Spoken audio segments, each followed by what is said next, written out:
नमस्कार दोस्तों, मौरी क्लासेस में आपका स्वागत है। आज हम रीजनिंग का प्रैक्टिस सेट दूसरा देखेंगे। इसमें रीजनिंग के 20 इंपॉर्टेंट प्रश्न है। यदि आप एसएससी रेलवे या किसी भी परीक्षाओं की तैयारी कर रहे हो तो ये प्रैक्टिस सेट आपके लिए काफ़ी इंपॉर्टेंट है, क्योंकि इस प्रैक्टिस सेट में जो प्रश्न दिए गए हैं उसी टाइप के प्रश्न आपकी परीक्षाओं में पूछे जाएंगे। तो चलिए हम शुरू करते हैं प्रश्न 1 से। हमारा पहला प्रश्न दिया है, प्रश्न कह रहा है कि निम्नलिखित विकल्पों में से संबंधित संख्या को चुनिए। यानी यहाँ पर जैसे 925 का संबंध 16 से है तो हमें यहाँ पर 830 का संबंध बताना है। तो जब भी ऐसे प्रश्न को सोल्व करना है तो यहाँ पर सबसे पहले देखना है कि जिस प्रकार 925 से 16 लिखा है, ठीक है, उसी प्रकार 830 का आपको बताना है। तो देखिए सबसे पहले हमें क्या पता करना है, यहाँ पर 925 से 16 कैसे लिखा है, ठीक है।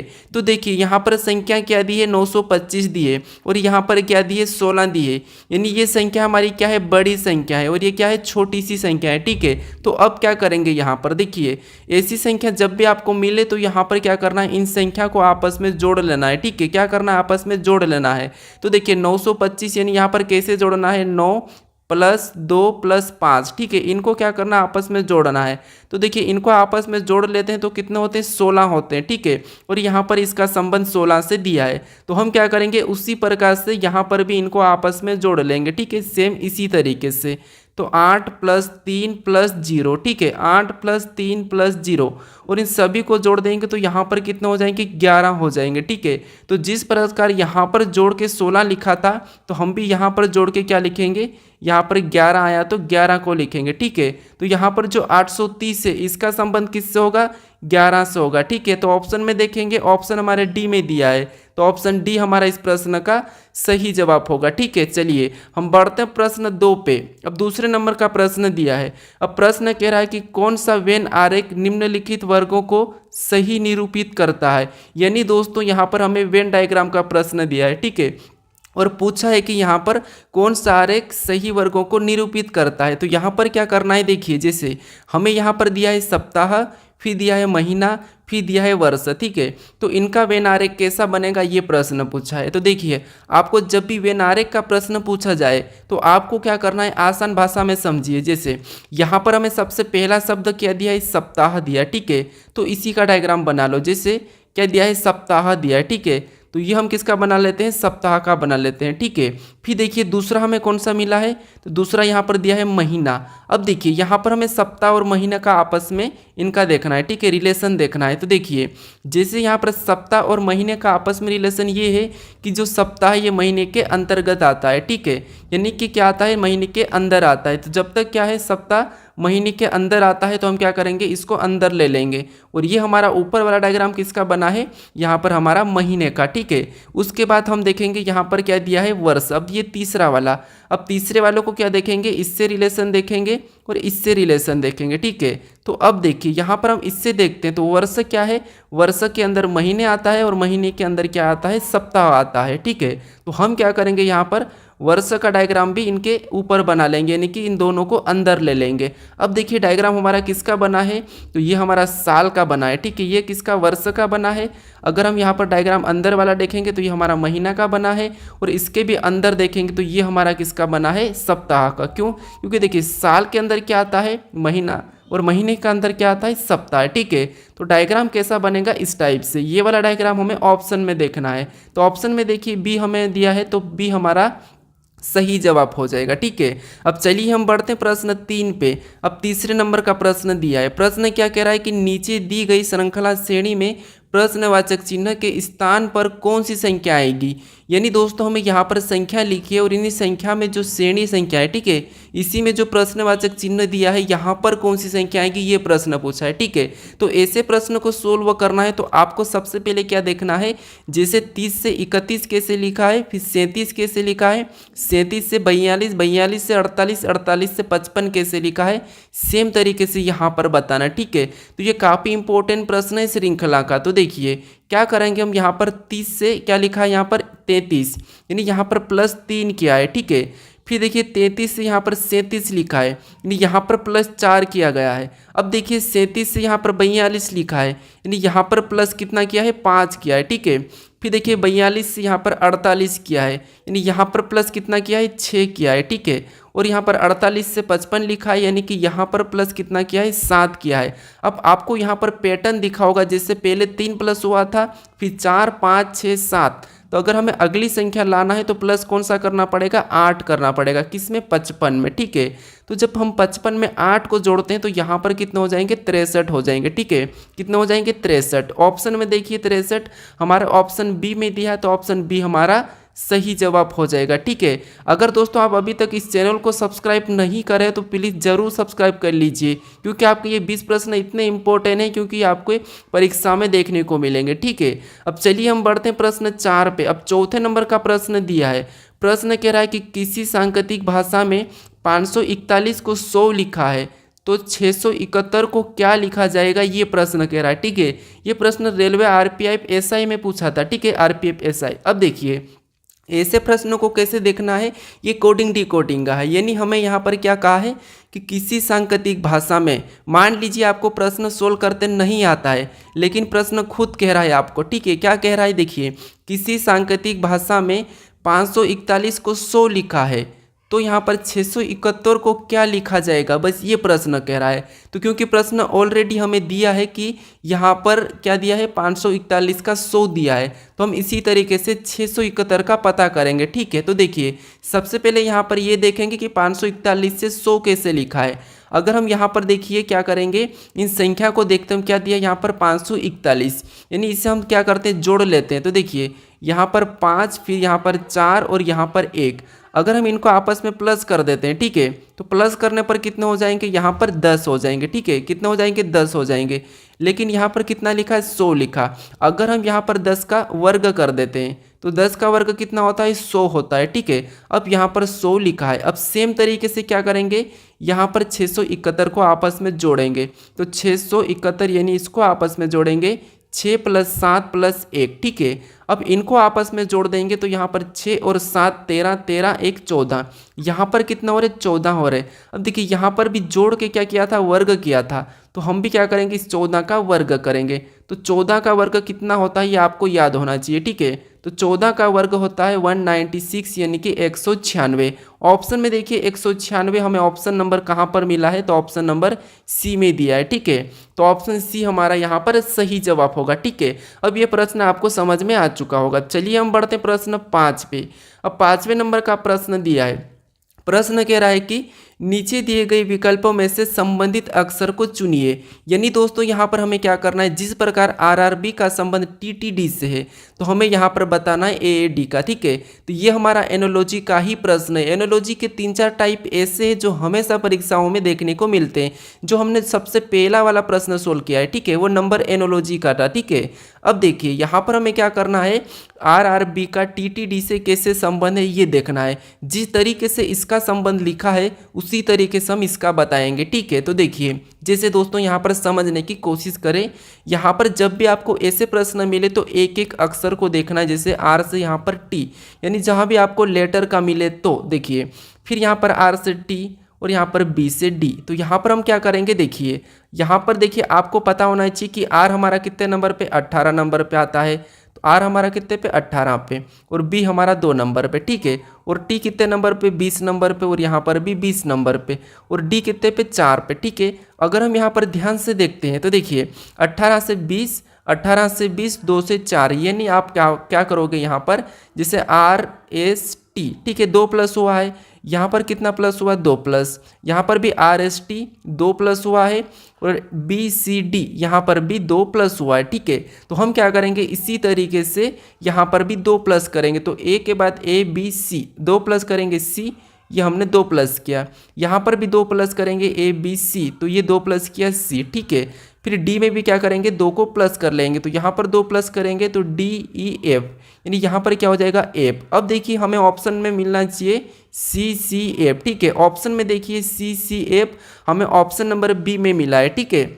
तो ऑप्शन बी हमारा सही जवाब हो जाएगा। अब चलिए हम बढ़ते हैं प्रश्न 6 पे। अब 6 नंबर का प्रश्न दिया है। प्रश्न कह रहा है कि किसी कूट भाषा में एनिमल को 11, 49, 13, 112 कूट लिखा है तो CAT का कूट क्या होगा। ठीक है, यानी दोस्तों ये भी हमारा कोडिंग डिकोडिंग का ही प्रश्न है, क्योंकि प्रश्न कह रहा है कि किसी कूट भाषा में एनिमल को ये अंक दिया है। ठीक है, तो हमें किसका बताना है, यहाँ पर CAT का बताना है। तो देखिए यहाँ पर आसान तरीका है कि जैसे ए से यहाँ पर 1 लिखा है, यानी कि ए हमारा 1 नंबर पे आता है। ठीक है, ABCD में। फिर एन हमारा ABCD में 14 नंबर पे आता है तो 14 को लिखा है। आई हमारा ABCD में 9 नंबर पे आता है तो 9 को लिखा है। एम हमारा ABCD में 13 नंबर पे आता है, 13 को लिखा है। ए हमारा ABCD में 1 नंबर पे आता है तो 1 को लिखा है। एल हमारा ABCD में 12 पे आता है तो 12 को लिखा है। यानी दोस्तों ये लेटर जो ABCD में जिस नंबर पे आते हैं उसी नंबर को लिखा है। ठीक है, तो हम क्या करेंगे, सी हमारा कितने नंबर पे, 3 नंबर पे आता है, 3 को लिखेंगे। ए हमारा कितने नंबर पे, 1 नंबर पे तो 1 को लिखेंगे। टी कितने नंबर पे, तो टी हमारा 20 नंबर पे आता है। यानी हमारा कोड क्या बना CAT का, तो 31-20।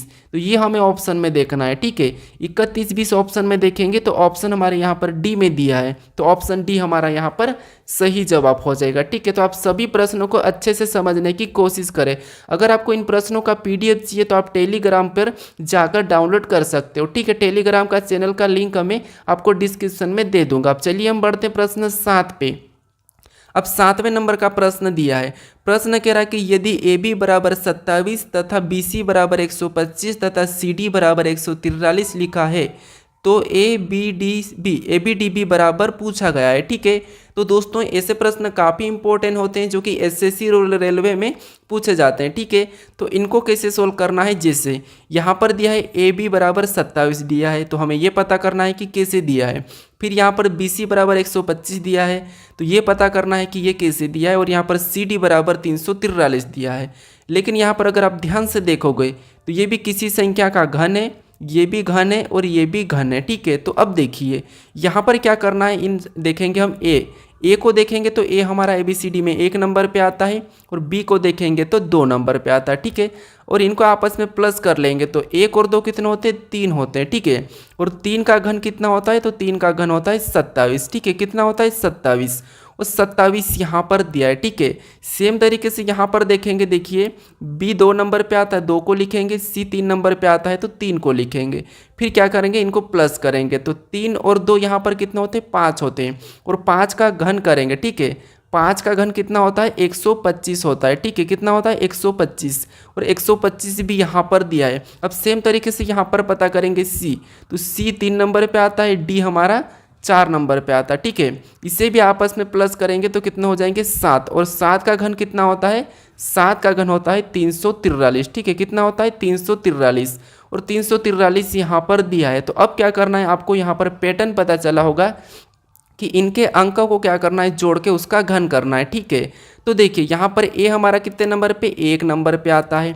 फिर देखिए बी कितने नंबर पे, तो बी हमारा 2 नंबर पे। फिर डी कितने नंबर पे, तो डी हमारा 4 नंबर पे। और बी कितने नंबर पे, तो बी हमारा 2 नंबर पे। हमने यहाँ पर क्या किया था, इनको जोड़ के इनका घन किया था। ठीक है, तो वैसा ही हम यहाँ पर करेंगे। अब देखिए जैसे इनको आपस में प्लस कर लेते हैं, तो यहाँ पर प्लस करेंगे तो 1 और 2 3, 3 और 4 7, 7 और 2 9। यहाँ पर सभी को जोड़ने पर कितने हो रहे हैं, 9, और 9 का घन करेंगे तो 9 का घन कितना होता है, 729 होता है। ठीक है, कितना होता है 729, तो 729 हम ऑप्शन में देखेंगे तो ऑप्शन हमारे सी में दिया है, तो सी हमारा यहाँ पर सही जवाब हो जाएगा। अब चलिए हम बढ़ते हैं प्रश्न 8 पे। अब 8वें नंबर का प्रश्न दिया है। प्रश्न कह रहा है कि एक पंक्ति में शिवानी का स्थान दोनों ओर से 23वां है, तो बताइए पंक्ति में कुल कितने व्यक्ति है। अब दोस्तों आप कुछ प्रश्नों को खुद से भी ट्राई करने की जरूर कोशिश करें, साथ साथ सोल्व करें। ठीक है, तो अब देखिए यहाँ पर एक पंक्ति में शिवानी का स्थान दोनों ओर से 23वां है, तो पंक्ति में कुल व्यक्ति कितने हैं ये हमें बताना है।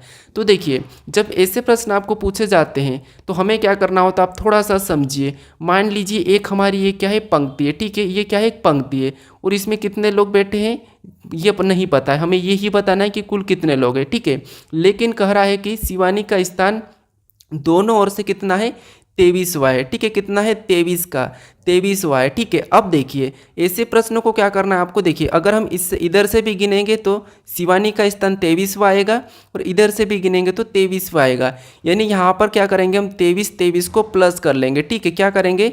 दोनों को जोड़ लेना है, ठीक है। जब भी ऐसे प्रश्न मिले तो दोनों को जोड़ लेना है। तो 23 को जोड़ेंगे तो यहाँ पर कितने हो जाएंगे? 46 हो जाएंगे, ठीक है। अब 46 अगर आप ऑप्शन में देखोगे और ऑप्शन में सी लगाओगे तो ये आपका गलत हो जाएगा, ठीक है। अब यहाँ पर आपको 46 नहीं लगाना है, दोनों को जोड़ के क्या करना है? एक माइनस करना है, ठीक है। अब एक माइनस क्यों करना है यहाँ पर समझिए। एक माइनस इसीलिए कर रहे हैं क्योंकि देखिए एक बार हम इधर से गिनेंगे, ठीक है, 23 पे, और एक बार हम इधर से गिने तो 23 पे ही है। यानी हम क्या करेंगे? 2 बार, यानी कि ये एक बार ज़्यादा गिना जाती है, ठीक है। तो इसीलिए हम क्या करते हैं? एक बार गिनेंगे तो एक माइनस कर लेंगे, ठीक है। इसको 2 बार गिन रहे हैं इसीलिए एक माइनस करेंगे तो हमारा यहाँ पर क्या हो जाएगा? 45 हो जाएगा, ठीक है। 46 में से एक माइनस करेंगे 45, यानी कि पंक्ति में कुल कितने व्यक्ति हैं? तो 45 व्यक्ति है। अगर आपको यकीन नहीं है तो आप क्या करोगे? कुछ बिंदियाँ लिखकर टोटल 46 बिंदियाँ लिखकर क्या करना? इधर से गिनना और किसी स्थान को, ठीक है। तो हमारा इस प्रश्न का सही जवाब ऑप्शन बी हो जाएगा। अब चलिए हम बढ़ते हैं प्रश्न 9 पे। अब 9वें नंबर का प्रश्न दिया है। प्रश्न कह रहा है कि एक बॉक्स में ए बी सी डी 4 धातु को रखा गया है जिसमें से ए बी से भारी है और बी से सी से भारी है और ए सबसे भारी नहीं है, तो बताइए सबसे भारी कौन है। अब दोस्तों मान लीजिए आपको ऐसे प्रश्न सोल्व करते नहीं आते हैं, लेकिन आप अपनी ओर से दिमाग लगाइए। जैसे प्रश्न क्या कह रहा है वो समझना आपको, कि एक बॉक्स में ए बी सी डी 4 धातु को रखा गया है, ठीक है। मान लीजिए कोई एक बॉक्स है और वहाँ पर हमें 4 धातु को रखना है। उसके बाद अब कह रहा है कि जिसमें, ठीक है, जिसमें से ए बी से भारी है। अब आपको इतना पढ़ना है, ए क्या है? बी से भारी है। तो आप अपने हिसाब से कर लीजिए। जैसे मान लीजिए मैं करता हूँ, जैसे ए क्या है तो ए देखिए ए क्या है तो ए बी से भारी है, तो ये हम ए को रखते हैं। और ए क्या है? बी से भारी है, तो बी क्या हो जाएगा? नीचे आ जाएगा, क्योंकि ये भारी है या बड़ा है। मैं अपनी तरफ से, आप भी अपनी तरफ से सोल्व कर सकते हो आपके साथ भी, ठीक है। अब देखिए ए बी से भारी है, आपको यहाँ पर दिखा है ए बी से भारी है मतलब बड़ा है। फिर देखिए और बी सी से भारी है, यानी यहाँ पर देखिए अब कह रहा है कि बी सी से भारी है, तो अब सी और कहाँ जाएगा? नीचे आ जाएगा। अब देखिए बी क्या है? सी से भारी है, आपको यहाँ पर दिखा है। उसके बाद आगे कहा कि और ए सबसे भारी नहीं है, तो बताइए सबसे भारी कौन है। अब देखिए ये तो सबसे भारी नहीं है, ये प्रश्न का है। और प्रश्न में यहाँ पर बॉक्स में कितने व्यक्ति को बिठाना था हमें? यहाँ पर कितनी धातु थी? 4 थी। तो अब हमारे पास कौन सी बची है? तो डी। अब डी कहाँ हो जाएगी? सबसे ऊपर हो जाएगी। अब सबसे ऊपर क्यों होगी? क्योंकि यहाँ पर कहा है कि ए सबसे भारी नहीं है, ठीक है। ए सबसे भारी नहीं है तो ये डी से कम होगा, ठीक है। तो यहाँ पर प्रश्न पूछा है कि बताइए सबसे भारी कौन है, तो सबसे भारी कौन हो जाएगा? हमारा डी हो जाएगा। अगर सबसे कम पूछा जाता तो सी हो जाता, ठीक है। तो यहाँ पर हमारा डी वाला सही होगा, यानी कि ऑप्शन डी हमारा यहाँ पर सही हो जाएगा। अब चलिए हम बढ़ते हैं प्रश्न 10 पे। अब 10वें नंबर का प्रश्न दिया है। प्रश्न कह रहा है कि विशाल एक लड़की की ओर इशारा करते हुए कहा कि वह मेरे दादाजी के एकमात्र पुत्र की बहू है, बताइए वह लड़की विशाल से किस प्रकार संबंधित है। यानी दोस्तों हमारे ये क्या है? रिलेशन वाले प्रश्न, यानी कि ब्लड रिलेशन। यानी आपको यहाँ पर ऐसे प्रश्न को सोल्व करना है तो आपको अपने आप को खुद को लेना है, ठीक है। यकीन नहीं तो आप खुद को लेके देख लीजिए। जैसे क्या करना है यहाँ पर मेरे साथ साथ समझिए। यहाँ पर विशाल एक लड़की की ओर इशारा करते हुए कहा, देखिए मान लीजिए ये कौन है? आप हो, ठीक है। ये विशाल आप हो, ठीक है। ये कौन हो? आप हो। ये विशाल आप हो। उसके बाद आगे कहा कि विशाल एक लड़की की ओर इशारा करते हुए कहा कि वह मेरे दादाजी के, अब देखिए ये कौन हो? आप हो, ठीक है। और आपके दादाजी यानी कि पहली पीढ़ी तो आपका पापा होगा और दूसरी पीढ़ी आपका दादाजी हो जाएगा, ठीक है। अब यहाँ तक हमने कहा है। उसके बाद अब देखिए दादाजी के, यानी ये दादाजी के एकमात्र पुत्र की बहू, यानी दादाजी का एकमात्र पुत्र यानी कि आपका पिता, और एकमात्र पुत्र की बहू। एकमात्र पुत्र की बहू मतलब आपकी यहाँ पर क्या आ जाएगी? यहाँ पर पत्नी आ जाएगी। क्या आ जाएगी? पत्नी आ जाएगी, ठीक है। किसकी? विशाल की। क्योंकि देखिए ये कह रहा है, विशाल कह रहा है कि मेरे दादाजी के एकमात्र पुत्र की बहू है, ठीक है। तो बहू है मतलब यहाँ पर ही आएगी, कहाँ पर? अपने पास आएगी। तो बहू है, तो बताइए वह लड़की विशाल से किस प्रकार संबंधित है। तो ये विशाल की कौन हो जाएगी? पत्नी हो जाएगी। कौन? ये लड़की। अब देखिए पत्नी हमें ऑप्शन में देखना है, तो पत्नी हमें ऑप्शन नंबर सी में दिया है, तो ऑप्शन हमारा सी सही हो जाएगा। ठीक है, क्या हो जाएगा, सही हो जाएगा। अब कहोगे आप कि यहाँ पर तो विशाल की भाभी नहीं कही है, यहाँ पर विशाल की भाभी भी तो हो सकती, लेकिन यहाँ पर दादाजी के एकमात्र पुत्र की बहू है, तो सही है कि यहाँ पर भाभी हो सकती, लेकिन हमें ऑप्शन में भाभी नहीं देखने को मिल रहा। ठीक है, क्योंकि बेटी नहीं हो सकती, बहन नहीं हो सकती और माँ भी नहीं हो सकती, तो इसीलिए यहाँ पर क्या होगी, पत्नी ही होगी। ठीक है, तो ऑप्शन हमारा सी सही हो जाएगा। अब चलिए हम बढ़ते हैं प्रश्न 11 पे। अब 11 नंबर का प्रश्न दिया है। प्रश्न कह रहा है कि एक ही पासे की दो स्थितियां दर्शाई गई है, दिए गए पासे में अंक 5 के विपरीत कौन सा अंक होगा, ये प्रश्न पूछा है। यानी हमें दो पासे दिए हैं, इन पासों में अंक 5 के विपरीत कौन सा होगा ये पूछा है। ठीक है, तो देखिए ऐसे प्रश्नों को कैसे सोल्व करना है। जब भी आपको एक से अधिक पासा दिया जाए और वहाँ पर अंक हो, या चाहे लेटर हो चाहे शब्द हो, आपको क्या करना है, यहाँ पर समझिए कॉमन देखना है। जैसे पहले पासे का कॉमन और दूसरे पासे का, तो यहाँ पर कॉमन देखेंगे तो हमें यहाँ पर एक और यहाँ पर दो मिला है। ठीक है, ये हमारा कॉमन मिला है। अब कॉमन मिलने के बाद आपको क्या करना है, देखिए ये पहला पासा और ये दूसरा पासा। ठीक है, इसके बाद आपको कॉमन मिलने के बाद इनको क्या करना है, घड़ी के दिशा में चलना है। जैसे यहाँ से घड़ी के दिशा में चलेंगे तो क्या मिला, हमें 4 मिला है, यानी हमने कहाँ पर चला, पहले पासे में चला, तो उसको लिखेंगे पहले पासे के नीचे। ठीक है, क्योंकि यहाँ पर हम दो तो पहले ही लिख देंगे, पहले पासे का है, ये दूसरे पासे का कॉमन है। ठीक है, उसके बाद हमें क्या मिला, 4 मिला, उसको उसके नीचे लिखेंगे। फिर आगे चलेंगे तो हमें क्या मिला, 3 मिला, तो 3 को भी उसके नीचे लिखेंगे। अब हम दूसरे पासे में चलेंगे, तो दूसरे पासे में चलेंगे तो हमें क्या मिला, 1 मिला, तो 1 को लिखेंगे। फिर आगे चलेंगे तो हमें 5 मिला, तो 5 को लिखेंगे। ठीक है, अब देखिए ऐसा लिखने के बाद जो आमने सामने की संख्या है, जैसे ये संख्या है, ये संख्या है, ये क्या है, एक दूसरे के विपरीत है। ठीक है, अब पासे में आपको पता होगा 1 से लेकर 6 तक फलक होती है, तो जो संख्या नहीं दिख रही है वो किसकी हो जाएगी, 6, यानी कि 2 की विपरीत हो जाएगी, कॉमन संख्या के। ठीक है, अब आपको अगर 3 का विपरीत पूछा जाता तो 5, और 5 का विपरीत 3, 4 का पूछा जाता तो 1 और 1 का विपरीत 4। ठीक है, 2 का पूछा जाता तो 6 और 6 का विपरीत 2, लेकिन हमें किसका पूछा था, 5 का विपरीत पूछा था, तो 5 का विपरीत क्या है, 3 है। ठीक है, ऑप्शन में देखिए 3 हमारा ऑप्शन नंबर बी में दिया है, तो ऑप्शन बी हमारा सही जवाब हो जाएगा। अब चलिए हम बढ़ते हैं प्रश्न 12 पे। अब 12 नंबर का प्रश्न दिया है। प्रश्न कह रहा है कि निम्नलिखित आकृति का जल प्रतिबिंब चयन करें।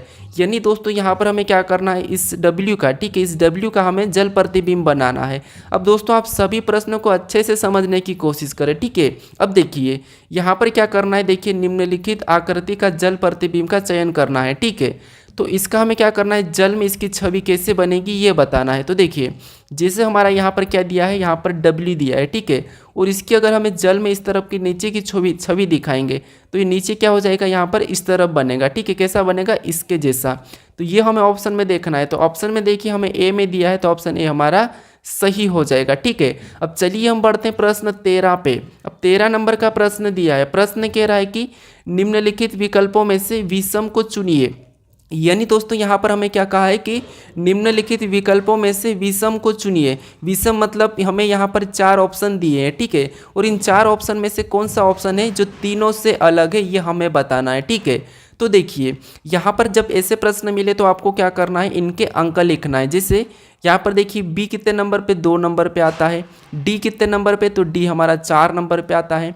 एफ कितने नंबर पे, तो एफ 6 नंबर पे। ठीक है, वैसा ही यहाँ पर जी को देखेंगे तो जी 7 नंबर पे, एच को देखेंगे तो एच 8 नंबर पे, यहाँ पर जे को देखेंगे तो जे 10 नंबर पे। ठीक है, अब देखिए यहाँ पर एल को देखेंगे तो एल 12 नंबर पे आता है।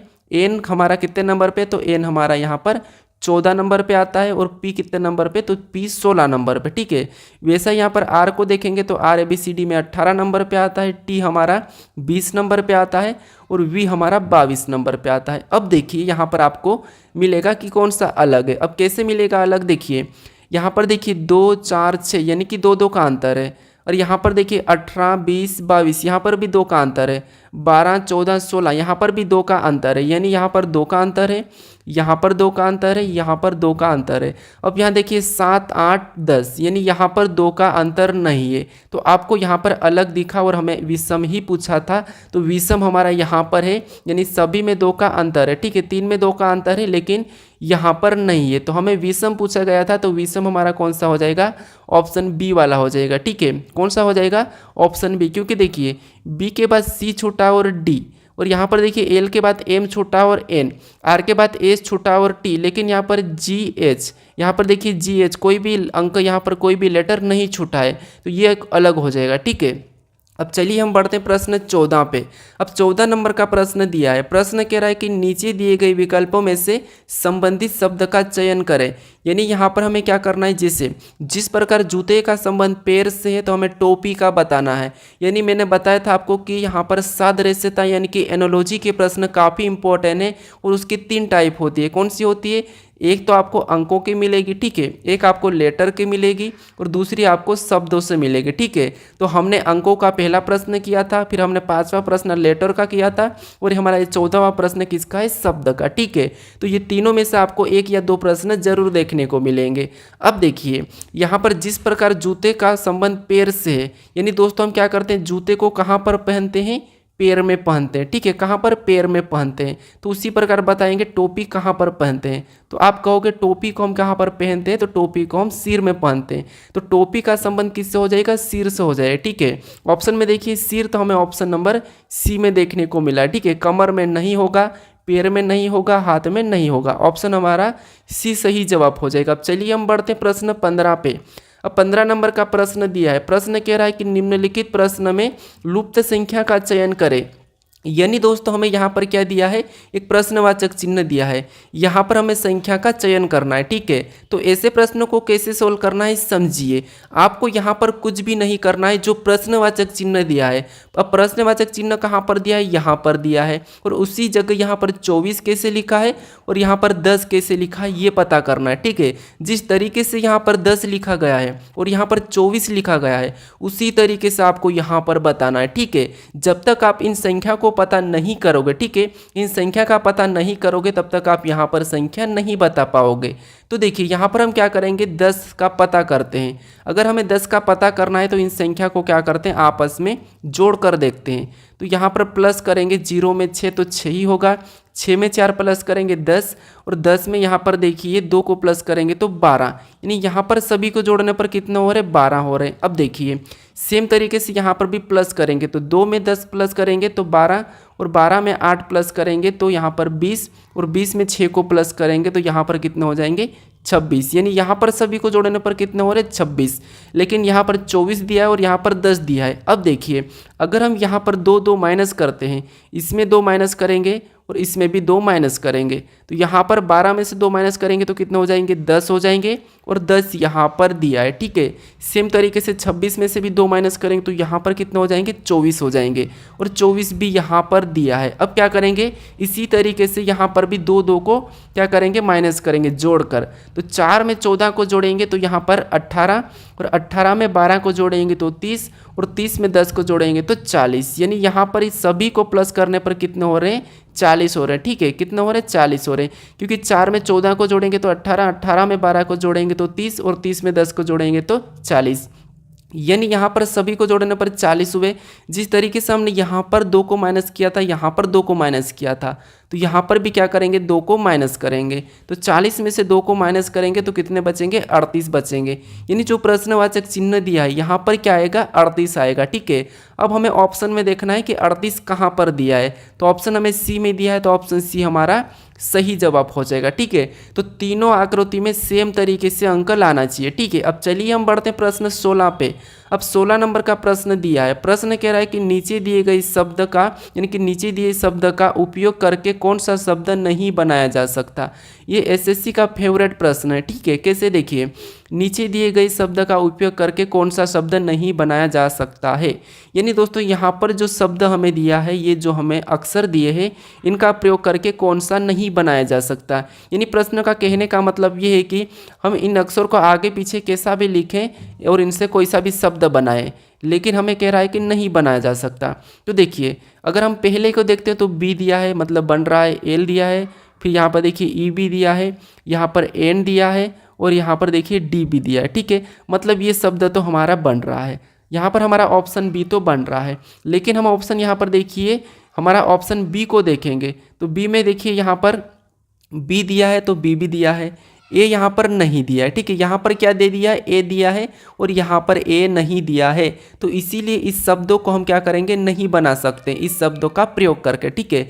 लेकिन ऑप्शन देखिए, सी को हम बना सकते हैं, LEND दिया है, बी को भी बना सकते हैं, BINGE दिया है, इसे भी हम बना सकते हैं। लेकिन हम ऑप्शन वाले बी को नहीं बना सकते क्योंकि यहाँ पर ए दे दिया है, तो इसे हम नहीं बना सकते। तो ऑप्शन हमारा कौन सा हो जाएगा, बी वाला हो जाएगा। हमें पूछा था नहीं बनाया जा सकता। अगर आपको यहाँ पर पूछता कि बनाया जा सकता, तो सारे 3 ऑप्शन ऐसे रखते हैं जिससे नहीं बनता, और एक ऑप्शन ऐसा रहता है जो बन रहा होता है, ठीक है। लेकिन हमारा यहाँ पर ऑप्शन बी वाला सही हो जाएगा। अब चलिए हम बढ़ते हैं प्रश्न 17 पे। अब 17 नंबर का प्रश्न दिया है। प्रश्न कह रहा है कि किसी कोड भाषा में यहाँ पर प्लस का मतलब गुणा और माइनस का मतलब भाग, प्लस और गुणे का मतलब भागित और भागित का मतलब माइनस से, तो निम्नलिखित प्रश्न का उत्तर क्या है। यानी दोस्तों यहाँ पर क्या करना है, ये जो हमें दिया है कुछ समीकरण दिए, इससे सोल्व करना है। तो सबसे पहले आपको क्या करना है, हमें यहाँ पर 54 और बीच में क्या है, गुणा का चिन्ह है, ठीक है। 54 और 9 और बीच में देखिए, तो सबसे पहले आपको 54 लिखना है और बीच में क्या चिन्ह दिया है, गुणा। और गुणा का अर्थ यहाँ पर कहा है कि गुणा का मतलब यहाँ पर क्या कहा है, भागित। तो बीच में क्या करेंगे, भागित का चिन्ह लगा लेंगे और फिर 9 को लिखेंगे, ठीक है। फिर देखिए अगला हमें कौन सा चिन्ह मिला, माइनस का मिला। और माइनस का मतलब यहाँ पर देखिए क्या कहा, तो माइनस का मतलब यहाँ पर प्लस कहा, तो हम यहाँ पर प्लस का चिन्ह लगाएंगे। फिर हम अगली संख्या लिखेंगे 3, ठीक है। फिर हमें अगला चिन्ह कौन सा, भागित मिला है, और भागित का मतलब यहाँ पर क्या कहा, तो माइनस कहा, तो हम अगला क्या करेंगे, माइनस लगा के 4 को लिखेंगे, ठीक है। आपको सिर्फ चिन्ह बदलना फिर सोल्व करना है, ठीक है। अब देखिए, अब सोल्व करेंगे तो यहाँ पर सोल्व करने पर देखिए सबसे पहले भाग को सोल्व करते हैं, फिर प्लस फिर माइनस, ये आपको पता होगा, ठीक है। अब देखिए यहाँ पर भाग देंगे 9 और 54 में, तो 9 छिंग 54, यानी कितने बार में गए, 6 बार में। तो हमारे पास अब क्या बचा, 6 प्लस 3 माइनस 4 बचा है, ठीक है। अब क्या करेंगे, हम प्लस करेंगे, तो देखिए 6 और 3 को प्लस करेंगे तो यहाँ पर कितने हो जाएंगे, 9 हो जाएंगे। अब हमारे पास क्या बचा है, 9 माइनस 4। अब 9 में से 4 को घटाएंगे तो यहाँ पर कितना हो जाएगा, 5 हो जाएगा, ठीक है। तो जो हमारा समीकरण का सही जवाब क्या होगा, 5 होगा। ऑप्शन में देखिए 5 हमें ऑप्शन नंबर बी में मिला है, तो ऑप्शन बी हमारा सही जवाब हो जाएगा। अब चलिए हम बढ़ते हैं प्रश्न 18 पे। 18 नंबर का प्रश्न दिया है। प्रश्न कह रहा है कि निम्न आकृति में कितने वृत्त है। यानी दोस्तों यहाँ पर हमें वृत्त की संख्या बताना है, यानी कि जो गोल वाला है, ठीक है, इसकी संख्या बताना है। तो ये सिंपल सा प्रश्न हमें गिनना है, लेकिन दोस्तों आपको ध्यान से गिनना है, ठीक है। अब देखिए गिनेंगे, यहाँ पर देखिए, यहाँ पर छोटे छोटे को गिनते हैं, 1 2 3 4 5 6, ठीक है। फिर 7 8 9 10 11 12 13 14 15 16 17, यहाँ पर टोटल हमें कितना मिला है, 17। एक बार और गिन लीजिए, कैसे गिनना, आपको छोटे से छोटे पहले गिनते हैं। जैसे देखिए 1 फिर 2 3 4 5, ये 5 हो गए।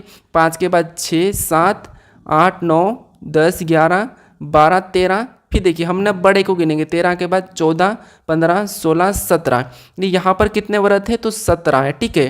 तो हमें 17 ऑप्शन में देखना है, तो 17 हमें ऑप्शन नंबर बी में मिला है, तो ऑप्शन नंबर बी हमारा यहाँ पर सही हो जाएगा, ठीक है। अब चलिए हम बढ़ते हैं प्रश्न 19 पे। अब 19 नंबर का प्रश्न दिया है। प्रश्न कह रहा है कि नीचे दी गई आकृति किस विकल्पों में चिन्हित है। यानी दोस्तों ये जो हमें आकृति दी है, ठीक है, ये कौन से विकल्पों में चिन्हित है, हमें ये बताना है, ठीक है। तो सिंपल सा है कि आपको क्या देखना है, ये पी टाइप का। अब देखिए यहाँ पर देखेंगे तो ये पी टाइप का नहीं दिख रहा है, सामने आपको डंडी मिली है, ठीक है। तो ऑप्शन हमारे यहाँ पर ए में नहीं दिखा है। अगर हम ऑप्शन बी में देखेंगे तो ये हमारा पी टाइप दिखा है। फिर देखिए यहाँ पर ऑप्शन देखिए सी में भी नहीं दिख रहा है पी टाइप का, और ऑप्शन यहाँ पर हमारे डी में भी नहीं दिखा है। सिर्फ हमें कहाँ पर दिखा है, यहाँ पर पी टाइप का दिखा है। तो ऑप्शन हमारे यहाँ पर कौन सा हो जाएगा, कौन से विकल्प में चिन्हित है, तो ऑप्शन बी में चिन्हित है। कौन सी आकृति, ये वाले आकृति, ठीक है।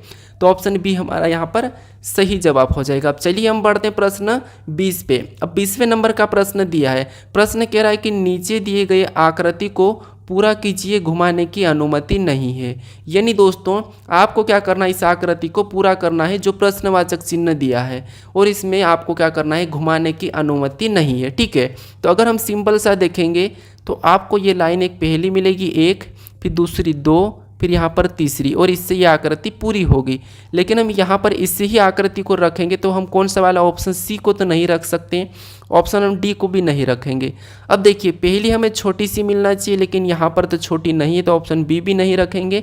हमारा सिर्फ यहाँ पर क्या होगा, ऑप्शन ए ही वाला सही होगा, क्योंकि प्रश्न ये भी कहा था कि घुमाने की अनुमति नहीं है। और यहाँ पर देखिए ऑप्शन सी में थोड़ा सा हमारा क्या है, दूर दूर 3 लाइन है, तो इसीलिए हमारे यहाँ पर ऑप्शन कौन सा वाला हो जाएगा, ए वाला हो जाएगा। ठीक है, अब दोस्तों आज के लिए इतना ही। अगर आप इस चैनल को अभी तक सब्सक्राइब नहीं करे हो तो प्लीज़ यहाँ पर आप इस लोगो पर क्लिक करके सब्सक्राइब कर लो। ठीक है, और अभी तक आप इससे पहले वाले पार्ट को नहीं देखे हो तो इस पार्ट को भी यहाँ पर क्लिक करके आप देख सकते हो। ठीक है, अब चलिए हम मिलते हैं नेक्स्ट वीडियो में, तब तक आप इन वीडियो को अपने दोस्तों तक भी शेयर ज़रूर करें। ठीक है।